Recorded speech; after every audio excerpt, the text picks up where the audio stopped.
de salud en el trabajo tenemos las siguientes 10 guías, lo que es la guía de hipoacusia, la guía de Vincenus, la guía de hombro doloroso, guía de asma ocupacional, guía de dermatitis y contacto ocupacional, guía de dolor lumbar, guía de fosforados, guía de cáncer de pulmón, guía de DMS, guía de neumoconiosis. A continuación les voy a hablar un poco más en materia de lo que es cada guía y qué incluye y qué preguntas nos hacen o qué debemos hacernos de parte del área de seguridad y salud y la clínica. En la primera guía tenemos la guía de atención integral de seguridad y salud en el trabajo para la hipoacusia neurosensorial inducida por ruido u ototóxicos. Como primero tenemos las preguntas clínicas abordadas por la guía. Pregunta número 1, ¿cuáles son los factores de riesgo para desarrollar hipoacusia neurosensorial inducida por el ruido asociado al trabajo? La pregunta 2 que debemos hacernos es, ¿cuáles intervenciones son efectivas para prevenir la hipoacusia neurosensorial y reducir la progresión de la pérdida auditiva relacionada con el trabajo? Pregunta número 3. ¿Cuál es la efectividad y seguridad de los protectores auditivos para prevenir la pérdida auditiva relacionada con el trabajo? Pregunta número 4. ¿Cuál es la estrategia más efectiva de vigilancia para prevenir el desarrollo de hipoacusia neurosensorial inducida por ruido asociada al trabajo? Pregunta número 5.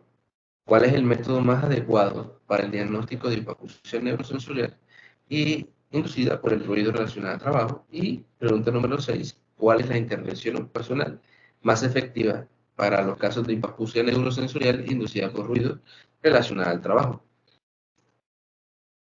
Como resumen de recomendaciones, tenemos las recomendaciones de factores de riesgo de hipoacusia neurosensorial inducida por ruido u ototóxicos, que vienen clasificadas en 3 más, riesgo alto, 2 más, riesgo moderado, más, riesgo bajo, más menos, riesgo incierto.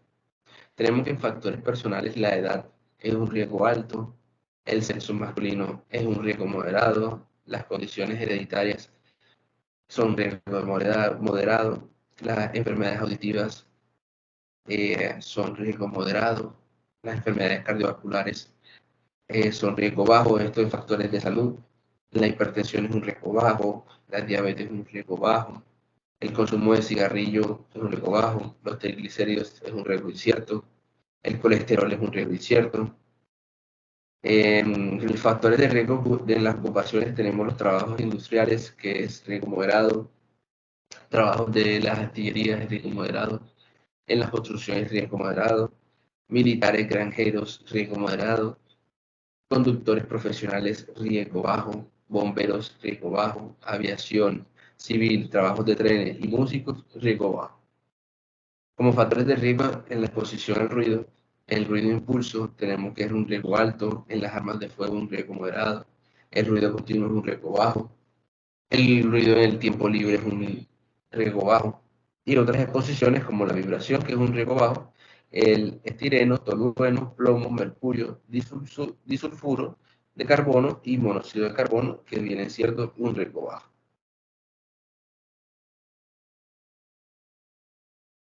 Para las recomendaciones de prevención de hipoacusia neurosensorial inducida por ruido u ototóxicos, tenemos las recomendaciones y grados de recomendación. Se recomienda diseñar una política de seguridad y salud en el trabajo acorde al riesgo moderado, lo establecido en la legislación vigente en Colombia y las otras normas internacionales respecto al ruido. ¿Esto para qué? Para que nos permita inducir mejoras técnicas en el ambiente de trabajo y establecer una reducción en los niveles de exposición a ruido en los trabajadores. Calidad de la evidencia es alta y el grado de recomendación es fuerte a favor.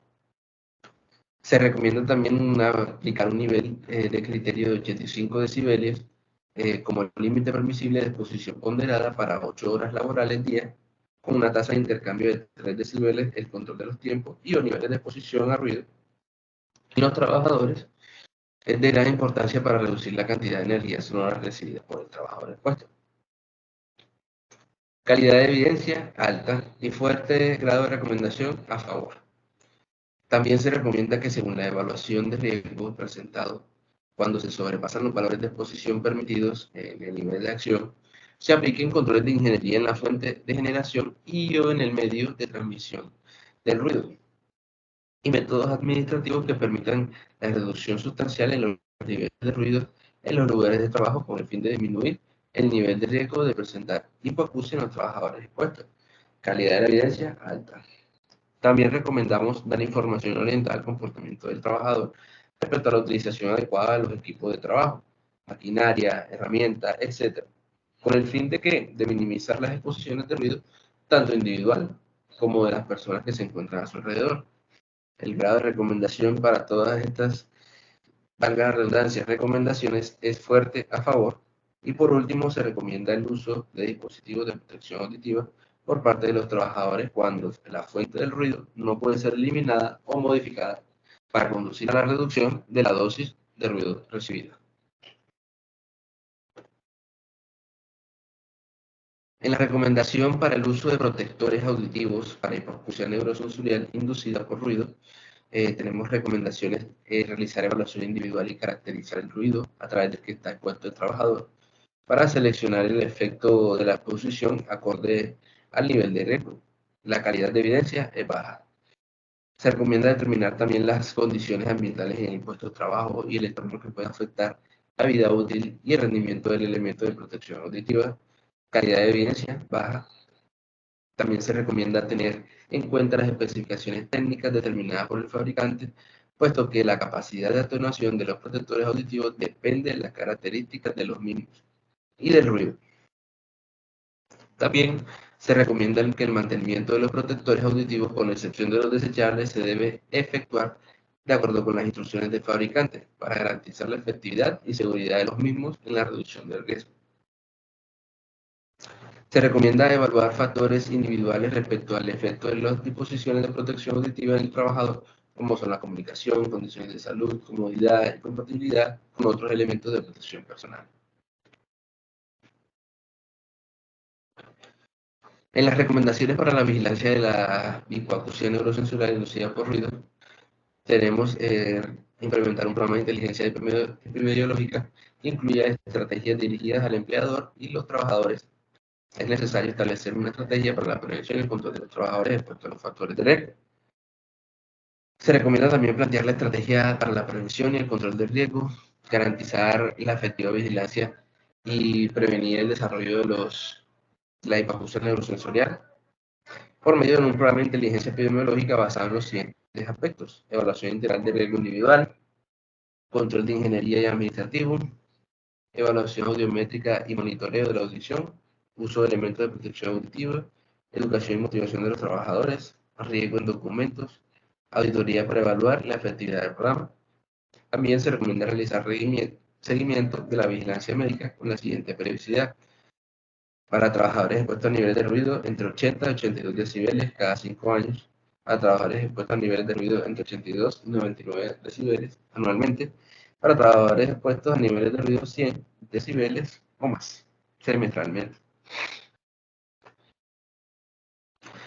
Como recomendación sobre el diagnóstico de hipoacusia neurosensorial inducida por ruido, tenemos las siguientes recomendaciones. Se recomienda la audiometría tonal como el método más adecuado para el diagnóstico de la hipoacusia neurosensorial inducida por ruido. También se recomienda realizar una histórica audiológica completa, así como la realización de otoscopia y acuometría, que incluye prueba de Rinner, prueba Weber, prueba BIM, como una primera aproximación a la valoración de la audición en el trabajador. Se recomienda que la audiometría sea realizada por personal calificado y se sugiere realizar pruebas audiológicas complementarias a trabajadores puestos en los casos que se requiera clarificar el diagnóstico. En el punto 2.6 tenemos la recomendación sobre la intervención ocupacional de la hipoacusia neurosensorial.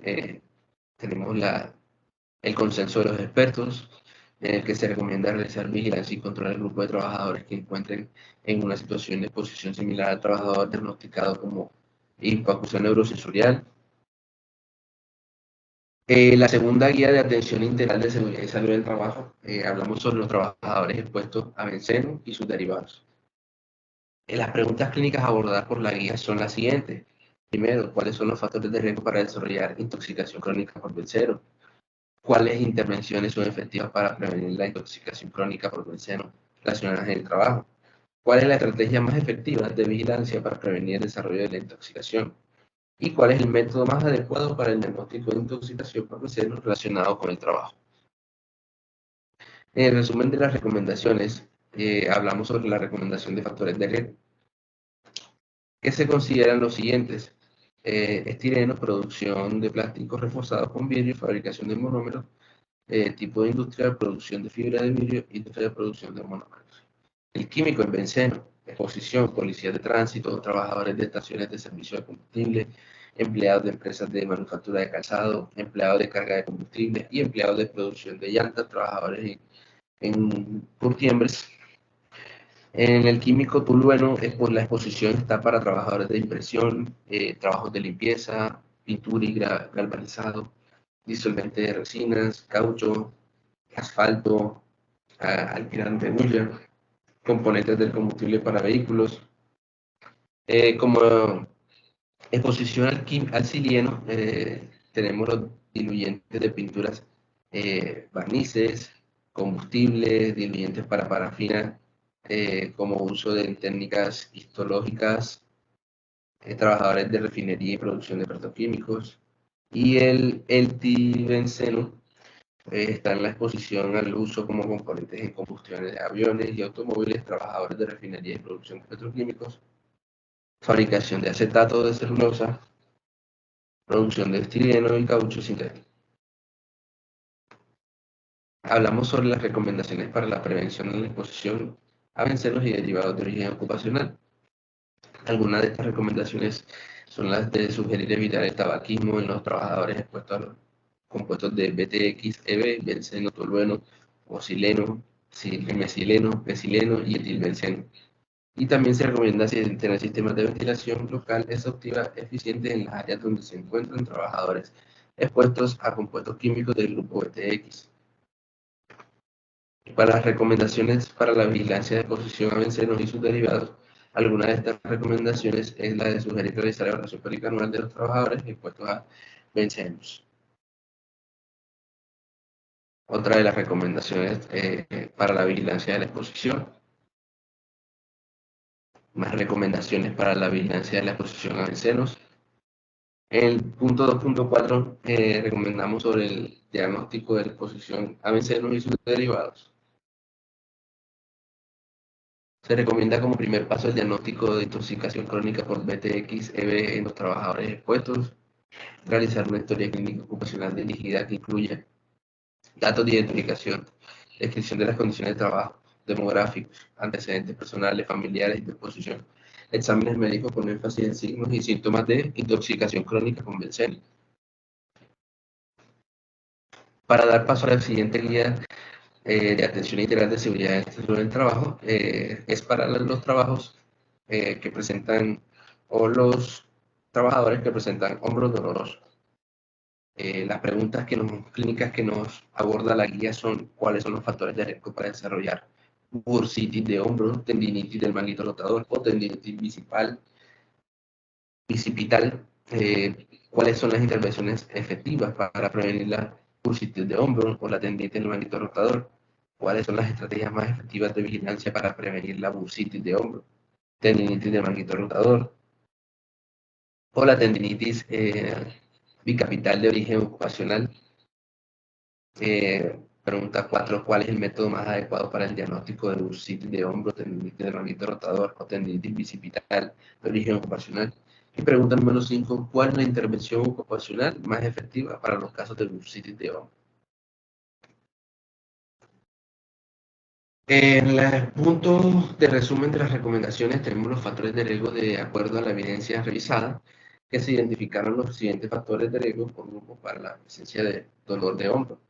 Factores de riesgo biomecánicos, cargas de peso mayores a 20 kilogramos, empuje o arrastre de cargas mayores a 35 kilogramos, elevación de brazo a 90 grados o más, posturas sostenidas, uso de mouse superior de 29 horas por semana, uso de teclado superior a 15 horas por semana, actividades repetitivas por más de 2 horas, factores individuales como la edad, el aumento de riesgo de la mayor edad, y factores psicosociales como insatisfacción laboral, percepción de esfuerzo físico, alta demanda laboral. Como recomendación para la prevención del bursitis de hombro, tenemos algunas de estas, como realizar entrenamiento específico, en el cual consiste en realizar ejercicios para los músculos de cuello, hombro, bajo el siguiente esquema: mínimo 3 sesiones por semana, cada una aproximadamente de 20 minutos.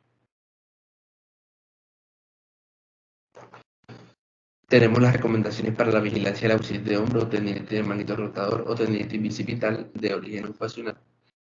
Algunas de estas recomendaciones son las de sugerir realizar vigilancia del ambiente de trabajo a través de la observación directa periódica del sitio de trabajo y las actividades realizadas en la jornada laboral.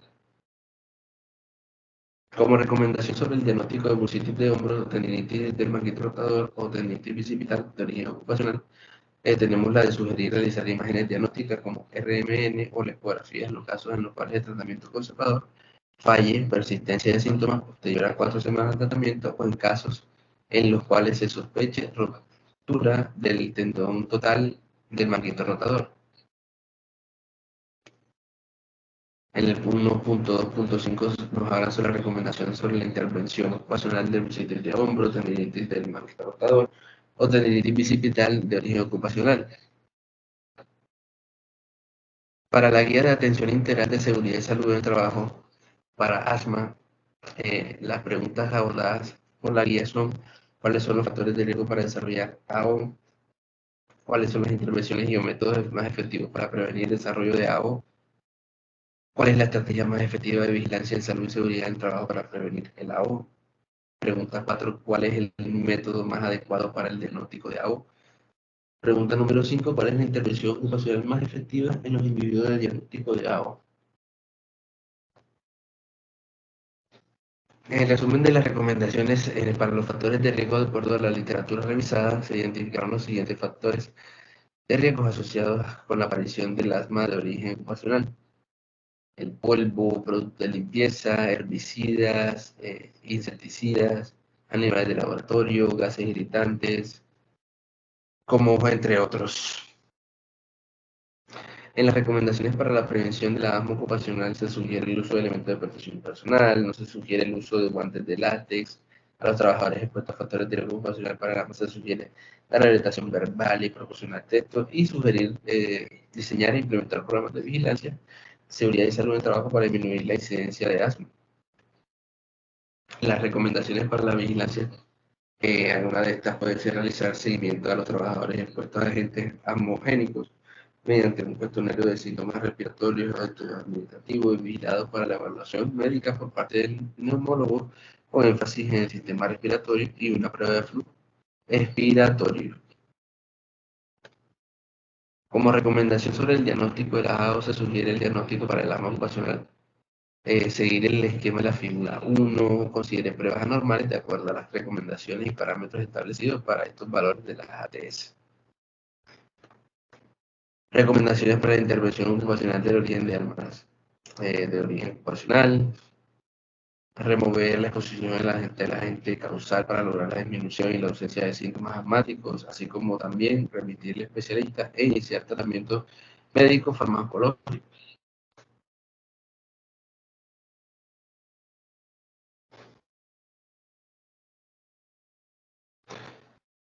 Para la guía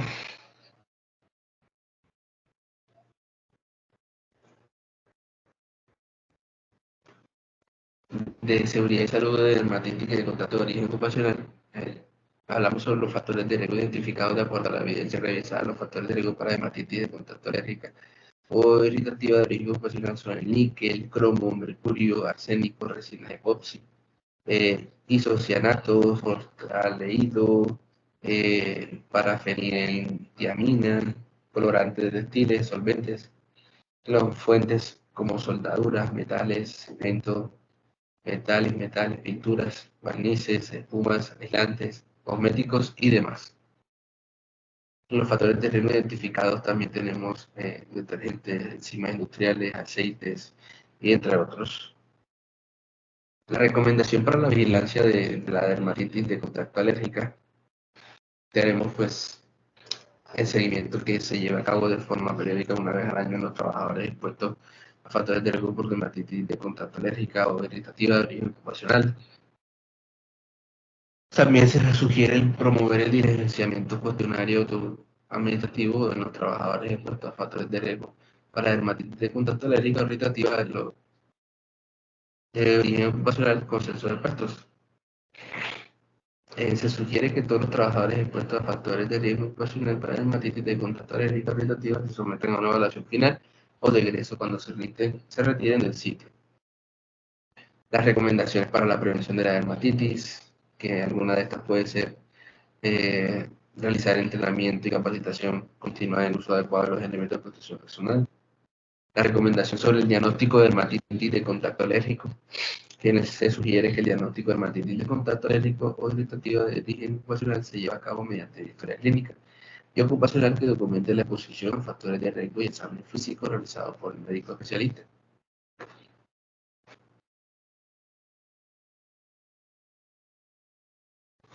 La recomendación sobre la intervención ocupacional de la dermatitis nos habla de sugerir modificar las condiciones de tarea o reubicar al trabajador. Y también que los pacientes del diagnóstico de dermatitis alérgica de origen ocupacional en el tratamiento sea prescrito por un médico.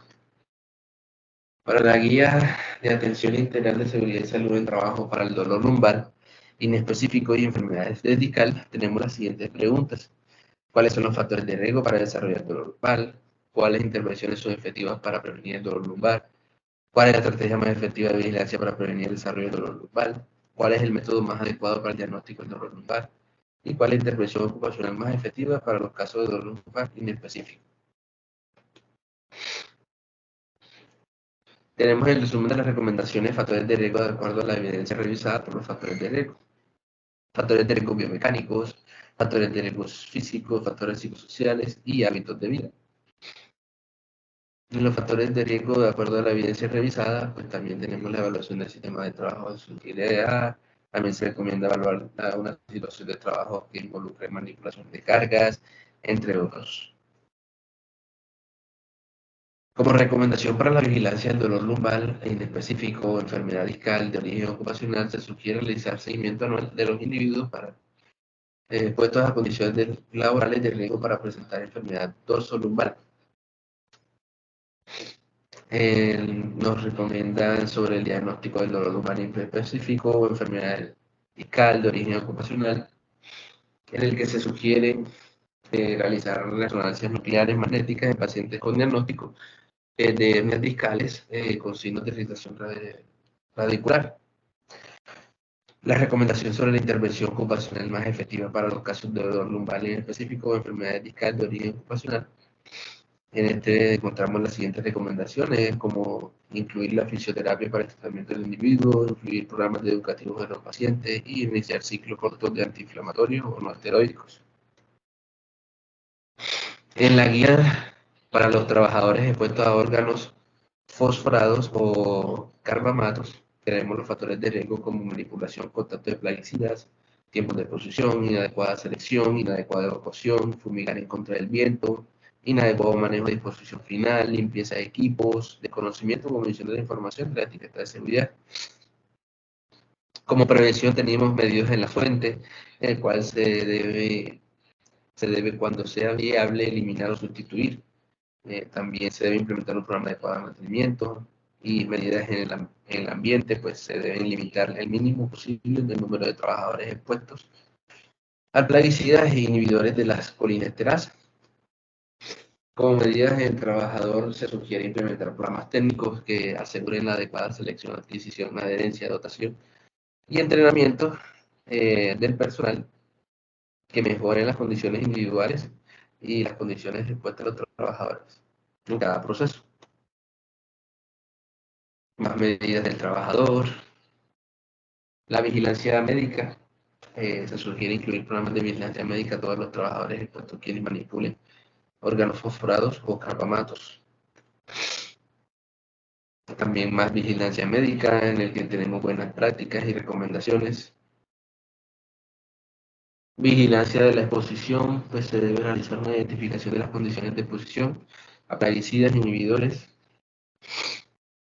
colinesterasa de forma inicial, periódica, con la frecuencia en el especialista de seguridad y salud del trabajo. Diagnóstico, recomendaciones para el cáncer de pulmón, factores de riesgo, arsénico, cámico, berílico, cromo absorbente, níquel. La prevención se ve cuando sea viable eliminar o sustituir los metales, productos, subproductos o procesos que se hayan identificado como factores de riesgo. De medidas en el ambiente, pues se deben implementar sistemas de ventilación por extracción localizada. Medidas en el trabajador, se debe limitar al mínimo posible el número de personas expuestas a factores de riesgo. En la vigilancia, pues debemos realizar vigilancia médica periódica a todos los trabajadores que hayan presentado o estado expuestos en cualquier momento de su vida. Vigilancia de la exposición, tamización de cáncer de pulmón. Aquí se sugiere que luego de 3 resultados negativos consecutivos del TC de tórax de baja dosis se suspenda la tamización. En el diagnóstico nos recomienda remitir al médico ocupacional todos los pacientes en quienes al momento del diagnóstico presuntivo o definitivo de cáncer de pulmón se identifique la exposición previa a agentes o procesos industriales. Recomendaciones de la guía de atención integral para desórdenes musculoesqueléticos DME de miembros superiores. ¿Cuáles son los factores de riesgo para desarrollar el síndrome del túnel del carpo? Es una de las preguntas que más nos hacemos. ¿Cuáles intervenciones son efectivas para prevenir el síndrome del túnel del carpo, la epicondilitis o la enfermedad del Kerbein de origen ocupacional? ¿Cuál es la estrategia más efectiva de vigilancia? ¿Cuál es el método más adecuado? ¿Cuál es la intervención ocupacional más efectiva? En el resumen de las recomendaciones y factores de riesgo, hablamos sobre el síndrome del túnel del carpo, en factores de riesgo biomecánicos individuales, factores de riesgo de Kerbein, también hablamos sobre los riesgos biomecánicos, factores individuales, hablamos sobre la obesidad, la epicondilitis, son factores de riesgo biomecánicos, factores individuales, psicosociales. En las recomendaciones para la prevención del síndrome del túnel del carpo, la epicondilitis o la enfermedad del origen de Kerbein, se recomienda realizar un programa de ejercicio que mejore el entrenamiento de la fuerza. Sugerir también la implementación de medidas integrales para la manipulación de la vibración mano-brazo en el trabajador. Recomendaciones para la vigilancia del síndrome del túnel del carpo. Se sugiere también un sistema de inteligencia epidemiológica que incluya la vigilancia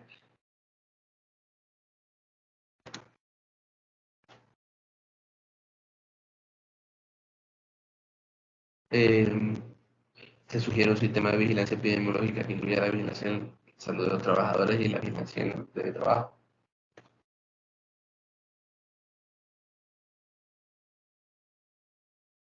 Las recomendaciones sobre el diagnóstico del síndrome del túnel del carpo, la epicondilitis.